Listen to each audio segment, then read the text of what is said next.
जय हिंद दोस्तों। तो फिर से एक नई वीडियो में आप सभी का स्वागत करता हूं।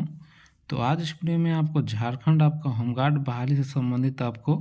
होमगार्ड का आपका जॉब प्रोफाइल क्या होता है, उनको वेतन आपको कितना दिया जाता है, होमगार्ड में आपको सिलेक्शन प्रोसेस आप लोग को किस प्रकार से आप लोग को लिया जाता है।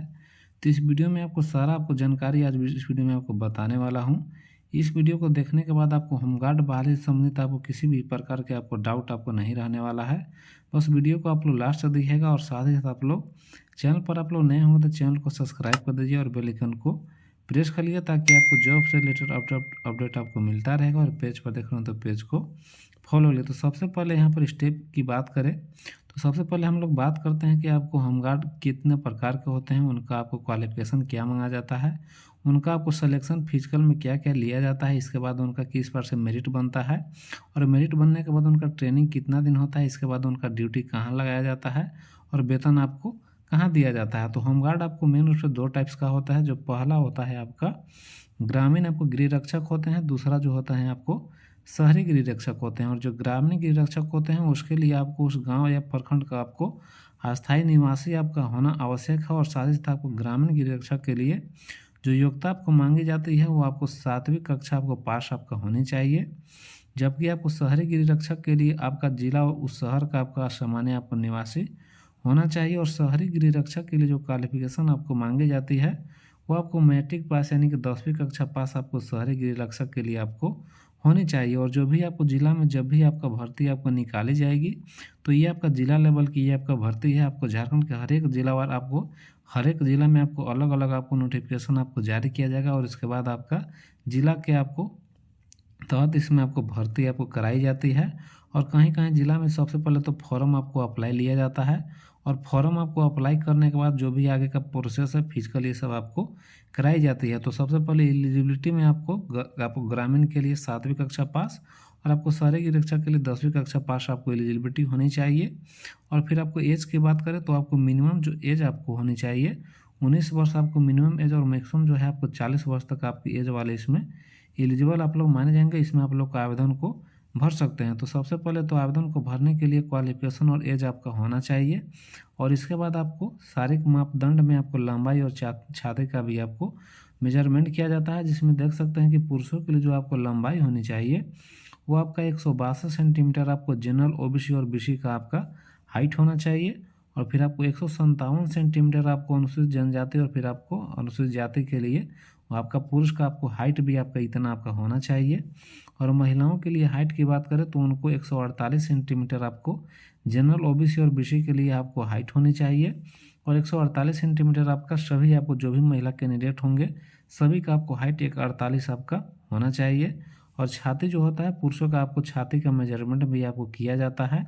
जिसमें आपका 79 सेंटीमीटर आपको जनरल और ओबीसी का आपको छाती आपका होना चाहिए। और 76 सेंटीमीटर आपको अनुसूचित जनजाति और फिर आपको अनुसूचित जाति के लिए 76 सेंटीमीटर छाती भी आपका होना चाहिए, यानी कि लंबाई और छाती भी आपका होना चाहिए। और फिर आपको महिलाओं को केवल आपको लंबाई आपका होना चाहिए 148 सेंटीमीटर। और इसके बाद आपको जो भी आपका प्रोसेस आपको लिया जाएगा तो होमगार्ड में मेन रूप से जिनका भी आपका फॉर्म अप्लाई करते हैं उनका आपका जिनका हाइट होता है जिनका आपको मेजरमेंट आपको सही हो जाता है, इसके बाद जो होता है उनको मेन रूप से जो आपका इसमें सिलेक्शन का प्रोसेस है उसमें आपको शारीरिक जांच यानी कि फिजिकल एग्जाम आपको लिया जाता है। और फिजिकल एग्जाम में आपका मेन रूप से आपको रनिंग कराई जाती है, साथ ही साथ आपको हाई जंप लॉन्ग जंप और फिर आपको शॉर्ट पुट यानी कि गोला फेंक आपको कराई जाती है। और यही आपको 4 चीज़ों पर आपको अंक बेसिस आपको इसमें कराई जाती है, जिसमें आपको दौड़ में भी आपको अधिकतम 20 अंक दिए जाते हैं, जिसमें आपको जो भी आपको 1600 मीटर का रनिंग कराई जाती है, जिसमें आपको जिस बार से आप लोग को रनिंग जितने कम समय में कीजिएगा उतना आपको मैक्सिमम आपको नंबर दिए जाएंगे। और आपको जो फाइनल जो मेरिट आपको बनती है यही आपको नंबर के आधार पर आपको बनाई जाती है। और बाकी आपको कितने मिनट में कितने आपको अंक दिए जाते हैं वो दौड़ की बात हो या फिर आपका हाई जंप हो लॉन्ग जंप हो या साथ ही साथ आपको शॉर्ट पुट की बात करें तो आपको दौड़ के लिए आपको 1 मील यानी कि 1600 मीटर जो आपका रनिंग आपको लिया जाता है। पुरुष और महिला दोनों के लिए आपका सेम रनिंग है, लेकिन आपको पुरुष के लिए समय आपको ज़्यादा दिया जाता आपको कम रहता है, फिर आपको महिलाओं के लिए समय आपको ज़्यादा रहता है, जिसमें देख सकते हैं कि जो भी आपका 5 मिनट या फिर 5 मिनट से पहले आपका जो पुरुष दौड़ते हैं तो उनको 20 में 20 अंक दिया जाता है और जबकि महिलाओं के लिए आपको 8 मिनट या 8 मिनट से पहले दौड़ने वाले को एक्सीलेंट माना जाता है और 20 में 20 आपको अंक दिया जाता है। और बाकी आपका हाई जंप की बात करें तो हाई जंप आपको 4 फीट आपको करेंगे तो आपको 5 अंक, और हाई जंप में जितना आपको अधिक कीजिएगा उसके अनुसार आपको अंक आपको मैक्सिमम 10 नंबर तक आपको इसमें अंक दिया जाता है। और फिर आपको महिलाओं के लिए जो न्यूनतम है 3 फीट, आपको 3 फीट पर 5 अंक महिलाओं को दिया जाता है, न्यूनतम है। और मैक्सिमम उन लोग को भी 10 अंक दिया जाता है, जिस पर से आप लोग को 4 फीट या फिर आपको 4 फीट से अधिक जो महिला करते हैं उनको 10 अंक दिया जाता है। फिर आपको लॉन्ग जंप में भी आपको 12 फीट आपको न्यूनतम है पुरुषों के लिए, उनको आपको 12 फीट में न्यूनतम करने पर 5 अंक दिया जाएगा। और इसके बाद जितना वो अधिक करेंगे, जिसमें आपका 16 फीट और 16 फीट से अधिक कर देते हैं, तो उनको आपको 10 अंक दिया जाएगा। और फिर आपको महिलाओं के लिए आपका 9 फीट जो है न्यूनतम होता है, जिसके लिए 5 अंक दिए जाते हैं। और फिर आपको महिला जो भी आपको 13 फीट या फिर 13 फीट से अधिक करते हैं उनको आपको 10 अंक आपका दिया जाता है, यानी कि आपको एक्सीलेंट आपको माने जाते हैं। और इसके बाद आपका गोला फेंक शॉटपुट जो पुरुषों का होता है, आपको 16 पॉइंट का 16 फीट आपका न्यूनतम आपको थ्रो करना होता है। और फिर आपको महिलाओं के लिए जो होता है गोला का साइज आपका 10 पॉइंट का होता है, और उनको जो मिनिमम है 10 फीट उनको न्यूनतम आपको गोला को थ्रो करना रहता है। यानी कि मेन रूप से यही आपको जो 4 आपका है, running, high jump, long jump, गोला फेंक, इसी के आधार पर जो है आपको फाइनल आपको मेरिट बनता है। इसी की अंक के बेसिस पर आपको फाइनली जो है आपको मेरिट आपको बनाई जाती है। तो जो भी लोग होमगार्ड में आप लोग चाहते होंगे कि मेरा आपको सिलेक्शन हो, तो इसके लिए आप लोग को दौड़ में एक्सीलेंट करना होगा, हाई जंप लॉन्ग जंप में भी आपको बेस्ट आपको करना होगा, आपको अंक ज़्यादा लाना होगा ताकि आपका सिलेक्शन बाद में आपका हो सके। तो मेन रूप से आपका फिजिकल में इतनी आपको कराई जाती है, और जो भी आपको बेस्ट अंक लाइएगा इसके बाद जो है इनमें आपका, इसके बाद उनका उसी दिन आपको रिटेन टेस्ट भी आपको लिया जाता है, यानी कि लेखन क्षमता का आपको जांच वहीं पर आपको उसी दिन कराई जाती है, जो केवल आपको उसमें क्वालिफाइंग नेचर का होता है। उसमें आपको 100 अंकों का आपको कराई जाती है, यानी कि 100 अंकों का आपको लेखन क्षमता जांच आपको कराई जाएगी, जिसमें से आपको 100 नंबर में से आपको 30 नंबर आपको लाने होंगे, और 30 नंबर आप लोग लाते हैं तो पास समझे जाएंगे। और इसके बाद आपका जो आगे का प्रोसेस है आपको अंक बेसिस आपको फाइनल आपको मेरिट बनेगा, और इसके बाद आपको मेडिकल आपका टेस्ट भी लिया जाएगा, और मेडिकल के बाद आपका सारा डॉक्यूमेंट वेरिफिकेशन कराई जाएगी, और इसके बाद इसमें आपको सिलेक्शन लिया जाता है। यानी कि मेन रूप से मैंने आपको बताया कि आपको होमगार्ड में कितना प्रोसेस आपको होकर गुजरना होगा, और उसी में से आपको ग्रामीण गिरक्षक की बात की, और शहरी जो तकनीकी वाले होंगे उनका आपका जो फिजिकल होता है उनके लिए आपको अलग पैटर्न है।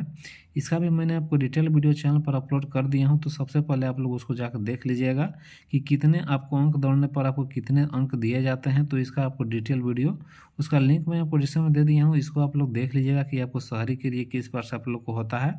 और आपको ग्रामीण गिरक्षक के लिए किस पास से होता है। इसका डिटेल वीडियो मैं आपको अपलोड कर दिया हूँ, तो देख लीजिएगा। और इसके बाद आपको मेन रूप से मैं आपको यहाँ पर आपको बात करने वाला हूँ कि इनका वेतन कितना मिलता है, और फिर आपको इनका जॉब प्रोफाइल यानी कि ड्यूटी क्या क्या आपको कराई जाती है। तो सबसे पहले तो आप लोग को होमगार्ड में आपको सिलेक्शन का प्रोसेस मैंने आपको सारा बता दिया कि फिजिकल और फिर आपको रिटेन, और इसके बाद मेडिकल, और इसके बाद इसमें आपको ज्वाइनिंग कराई जाती है। और बात करते हैं कि इनका वेतन यानी कि जो सैलरी है उनको कितना मिलता है, इनको पेंशन भी दिया जाता है फिर आपको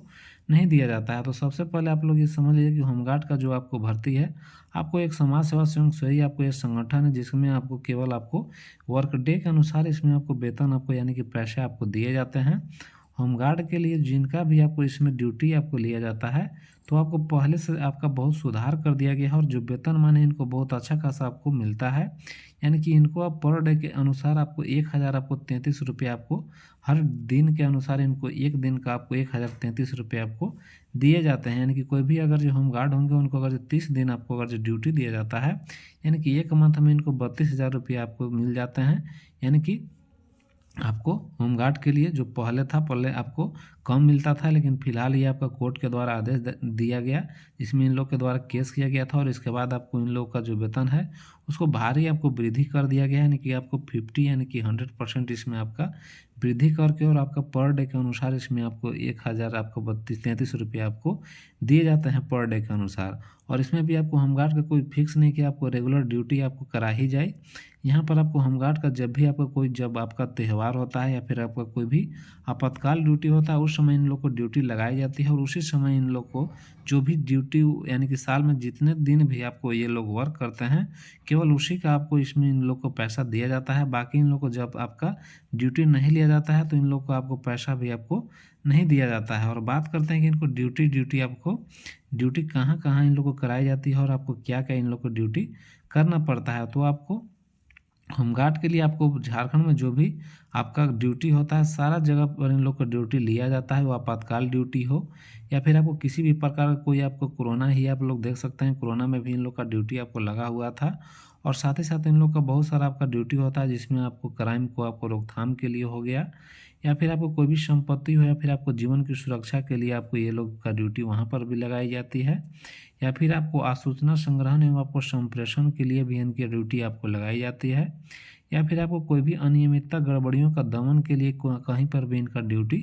कराई जाती है या फिर आपको शांति भंग करने जैसी अफवाहों को तत्काल रोकने और उनको रिपोर्ट करने के लिए इनका ड्यूटी आपको लगाई जाती है या फिर आपको ग्राम जो प्रतिरोधी दल के गठन में आपको मदद करने के लिए आपका ड्यूटी लगाई जाती है। यानी कि होमगार्ड की बात करें तो जहाँ पर भी आवश्यकता पड़ता है, जहाँ पर आपको स्टाफ का खाली आपका वहाँ पर वैकेंट रहता है, वैसे स्थिति में इनका आपका होमगार्ड का ड्यूटी आपको वहाँ पर लिया जाता है।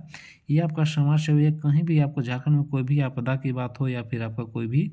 आपको सामाजिक सुरक्षा कोई भी आपको कंपनी हो, वहाँ पर भी अगर गार्ड की आपको ज़रूरी है तो वहाँ पर भी इनका ड्यूटी आपको लगाई जाती है। मेन रूप से कोई ऑफिस में भी अगर स्टाफ की कमी है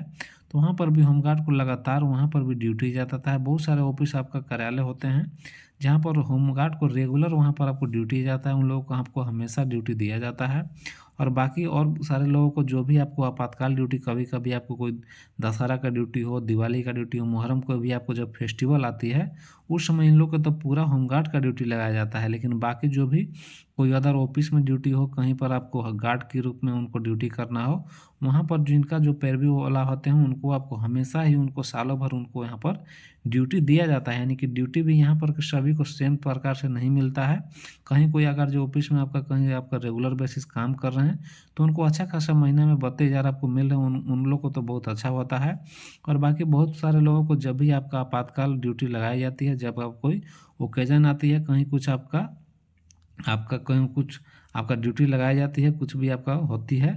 तो इसके बाद उनको ड्यूटी दिया जाता है। यानी कि मेन रूप से होमगार्ड की मल्टी पर उन लोग को ड्यूटी कराई जाती है और इनका वेतन भी आपको अच्छा खासा इसमें आपको दिया जाता है। तो ये आपको देख सकते हैं कि आप होमगार्ड में आपको क्या क्या ड्यूटी लिया जाएगा और किस प्रकार से इसमें आपको वेतन दिया जाता है। और इसमें आपको पेंशन का कोई भी आपको सुविधा नहीं है, इन लोगों को पेंशन आपको नहीं दिया जाता है। ये केवल आपको जो आपको वर्क करेंगे उसी का इनमें आपको पैसा दिया जाता है। यानी कि ये मैंने आपको सारा आपको डिटेल में बताया कि क्या क्या इन लोग को पहले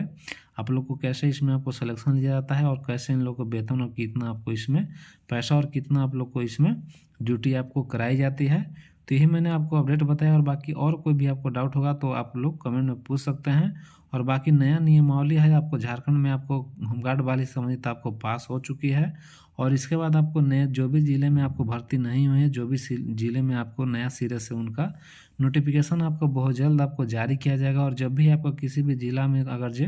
होमगार्ड वाले संबंधित आपको ऑफिशियली आपका नोटिफिकेशन आता है तो सबसे पहले मैं आपको अपडेट कर दूंगा।